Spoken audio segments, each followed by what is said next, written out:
Gets everyone confused. But I'm pretty sure these young girls are going to give these two older, more experienced competitors a bit of a run for their money. They've had a little bit of experience, and I think Emerina was in the pressing, or one of her sisters was anyway, I do recall that. And yes. She did a magnificent job. And of course her brothers have come through into, one of them's just competed in the PGG and the other has gone through into the senior shearing final. But here we are, Kieran Herbert, you talk us through the start of this. Well, Kieran's just waiting for her belly to come back with the shearer, and she'll just take the frib off that, give it a wee bit of a shake. You should give it a shake. Why do you give it a shake, Bart? Well, we want to get rid of any second cuts. I mean, these shearers are pretty onto it, so it's not really too much of a problem. But then getting to this crutch wool, then there's some big crutches in these woolly sheep, aren't there? There's a lot of wool to come out. Oh, yeah. She did the old trick there, stick it on top of the wool. See, we can see. We can see that. Yeah, the judge probably couldn't see that. No, I don't know who the judge is. It probably might be the Aussie ladies who might not be able to see that quite so well. And here we are with Emerina. And again, these young Braddock girls have really come through the grades. They're beautiful hands. You know, you just watch them. Nice fingers, look at that. Yeah, everything with the finger. Hands. So, of course, they're doing everything properly with this first sheep because they're under no pressure at all. So it's a bit of a da-da-da-da-da. What can we do next? Yeah. Yes, we'll just twist this around here and they look pretty loose, those fleeces. Yes. Oh, and that makes it so much more fun when they throw them. Well, it makes it fun for us, not so much fun for them. So you've got to hold it nice and tight. We've already seen that in the open wool handling. Yeah. Got to keep it tight, Cherie. She's having a wee check out there on the see if there's any seedy back. She'll just be gathering that fleece up there. And it is about getting them compact. These full wools have come in from White Spur Station. What a fabulous job they've had of keeping them through such a dry summer. Here we go, look at this, compacted in, round. Oh, a little bit over. Cherie's not done too bad there actually. She's done very well. Flipped it over both look bits. at Kieran. Mind you, look at young Ngaio. No, all good throws. Good throws. A little bit of... wee overhang there. Yep, probably what, 2-3 points? Oh no, I'd give max? them way more than that. No, oh, okay. Oh, geez, you always were hard. You're too bloody soft. Oh, okay. Yeah, I've been out of it for a little while. Yeah. We're not back in the day. We're not back in the day, yeah. I've been talking a bit like that lately. It's a bit embarrassing. So they've got their fleeces on the table. They've skirted all the oddments or any processing faults up one side mainly, and they've gone straight back to the board. What's that about? Why do they have to get back to the board so soon? Well, of course, there's penalty points to be lost here if you miss that crutch. I mean, that's a fixed penalty plus the amount of wool that's there, so it's pretty important. And then you want to get that wee eye work, that one on the left side, before that drops or into the fleece, and then get that all tidied up. And then you can whip back, get that wool tidied up, and then back to the table. I'm going to be the devil's advocate, ask the dumb questions. Why that head wool? What's the problem? Well, the head wool and around the socks, they contain Kemp wool, and we don't want that in the main fleece wool because it doesn't take the dye, but it is used in things like the Harris tweeds and things like that to create a bit of an effect in the finished product. But we don't want that in New Zealand or in our carpets, which we're going to be selling to America and Canada in huge quantities very shortly. Great. Demand's going to be right up there. And Cherie, she's sorting out, trying to find the neck, getting that all sorted so that when she throws it, the neck will come out at the top of the table and not underneath her fleece. She quickly turns around. Here we go, Ngaio. We haven't seen her yet. Zoom Let's into see her. what she's doing. Balance. Oh, it's a bit of a mucky one, and Cherie hasn't really filled that table up, so there's a 15er for me. Oh, and that wasn't too bad. She's filled the table nice. The idea is to fill the table up if you can and not to have anything overlapping or bunched up. But as these fleeces are way bigger than the total size of the table, you've got to just get the balance right. Yeah, that's right. So some good advice, some good tips there. You know, fill the table. Make sure that your throw is adequate enough to be on the table to fill it, not to overlap. You don't want to overthrow it, you don't want to biff it, you just got to really just push it. I think that's the secret. Yes. Just pushing that fleece onto the table. See there, Miranda, you can see her fleece there. There's quite a lot of spare space down the side and at the top there. So yeah, as a good starter, you could even just measure that for the A4 sizes for the penalty points. But she's sorting out her seconds and crutch wool there. Get that all done now because those people out the back, those judges out the back, they'll be going through it with a fine tooth comb. Of course, they've got a lot more time to sort it out than you have when you're on the board and you're competing. Yeah, so on the board really, they're just getting judged for things like process, getting to the crutch wool in a timely manner, getting that fleece on the table in a timely manner, rolling. But out the back, that's more around the quality of their oddments and the fleece, isn't it? Making sure they haven't overskirted or underskirted or taken something out or put something, God forbid, if you put it in the wrong basket, put your bellies in with your pieces or get your neck wool in with something that it shouldn't be, well, yeah, that's not great. But it's wonderful if you're out the back and you find things like that. And especially if you found a roll of fleece and there's a neck in there, that's just the highlight of my day. Yes. You're one of those mean judges, aren't you? Oh no, I enjoy it. I love it because the skill level of our wool handlers is just amazing. Turning around. Oh, nice from Kieran. Oh, nice. Kieran's beautiful flat. Yeah. And she's quickly back at the table because what's going to happen is going to be a countdown and wool. Oh, right. That's right. Yes. We're now into our second shear. And these second shear have come to us from Ngātauna Station. And the boys will come out with Beautiful, the second shear. grown again. And the thing is, reason why they're pushing tables back and moving things to the side is because we don't want to cross-contaminate, eh? And they need a little bit of room to put their other fleece wool because the second shear wool does not go with the full wool for obvious reasons. There's a length, it'll probably be half as long as the length. Yeah.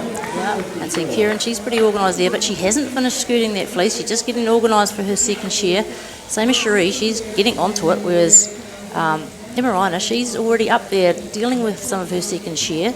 We'll just see if that's a good tactic or not. So as you can see, Cherie's nearly got her fleece finished. So it is all about strategy. It's all about how you think this thing through, how you plan to make it happen, isn't it? These girls are making decisions all the time. I mean, it's just not like pulling out a sheep and doing your 40 blows and go and get another one. The wool handlers, they've got to make a decision all the time. When to go back to the sheep, what I'm going to take out, how much, what are we going to do with it? Better put it in the right place. They're just multi-talented, of course, there's women are, but we do have males in the wool handling, and I think it's sort of brushing off on other males. Yep, so this is the start of the second shear. As you can see, because the length is only about half of what the full wool is, where we see on the table for Emerina, it's a different length, so it's handled differently. These won't be put on the table. These will be blended. Yes, just to make a nice homogeneous blend. Yeah. So that when it goes further through the processing, through the scouring, and then through the combing, carding, etc., we'll have a nice even product. And Nao's done really well there. She's already got her fleece off the table, but she hasn't cleaned up for her second shear. So you see, you've got to trade one for the other. Do I do this and then I'm ready for the next bit, or have I got time at some other stage? Now the thing with second shear is you've really got to keep up with the shearer. It's okay when they're doing the crutch and things, but we're on the fleece. You've got to keep up with the shearer so that you can get out those little pieces and things that shouldn't be there. And you don't have to worry about anything else. Yeah, that's exactly right. Those good wool handlers, those onto it, they're going to be right on top. Look at Kieran, she's almost sitting right on top of that shearer as that wool is coming off. Every blow he takes, she's right there. It looks like she's got rid of her fleece, so she's all organised for this. Oh yes, nice clean table. There's a bit of wool under it, I see. She's still got her second pieces from the full wool under that table by the look. So at some point she's going to have to, I don't know. I think you could probably put those together. There'll be a similar. Well, they're a carding type of wool, so they're not ultra short like the locks and the socks. So you can probably put those together. I don't think they'd be allowed to. Oh, you don't think not out here? No, I think the only things you're allowed to put together through this would be your socks, your frib, and I think eye clips. And it has to be eye clip, not the neck wool. Yeah. But I don't know how they'd go with the... And you're right, though, from a commercial point of view, the length and colour, if you just classify it that way, maybe could have gone together, but look at Cherie, what a beautiful cleanup. She's snapped it up there now. She's really into the blend. He's got one more sheep to go. But she's just checking her pile there because, of course, you don't get marked for your blend until the finish. So she can just have a wee check there, and then all she has to do at the end is whip her up and give her a bit of a hurry up. They've gotten really tight on the blends. I judged at Taihape this year, and if those blends, if it's not all the way around and underneath with the whole fleece blended into whole fleece. These judges, they're pretty blinking tight on it. Oh, yeah. So See that bit of wool there, Barbara, left Yep, where the feet yep. are? That's penalty? Well, or? it's not contaminating anything at present. No, Oh, see, so she's she's whipped got that out it, there. so no. As long as she didn't whip it out and onto the floor, she'll be fine. Yeah, no, she's got it. Well done, Nio. Sometimes there's so much going on, it's hard to think, what am I supposed to do with that now?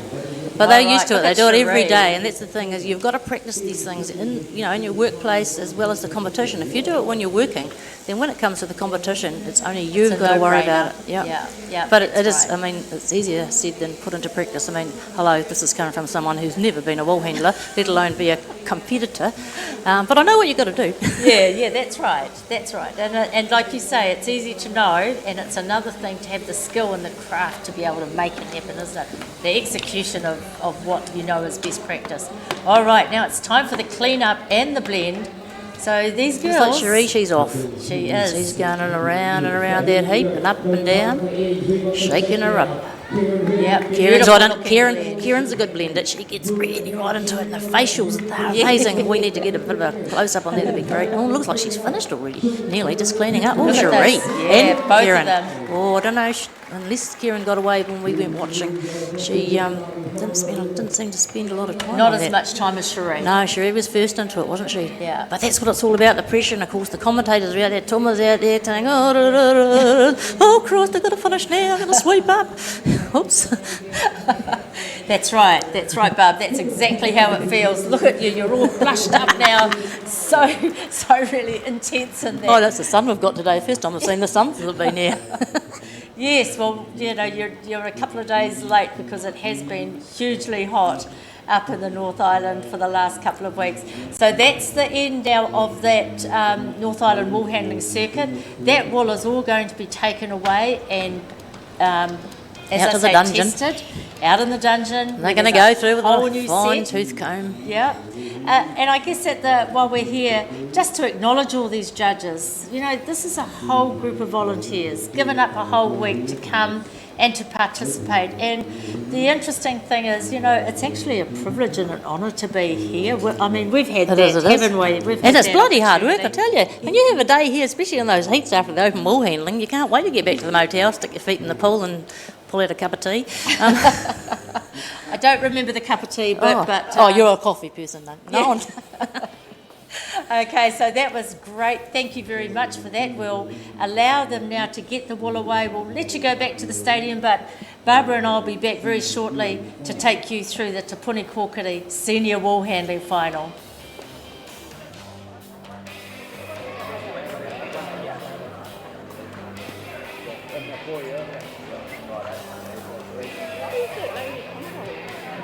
Rowing at Duncan.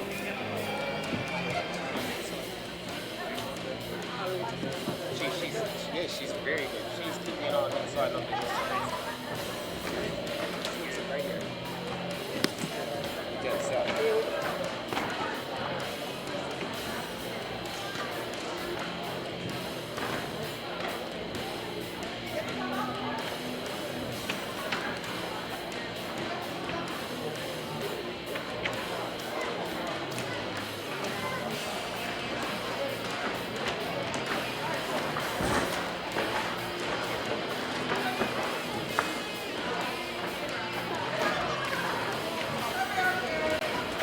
We're going to get our senior wool handlers up and set themselves up. Then we'll ask them to come to the left of the stage and we'll get the guys to bring them on.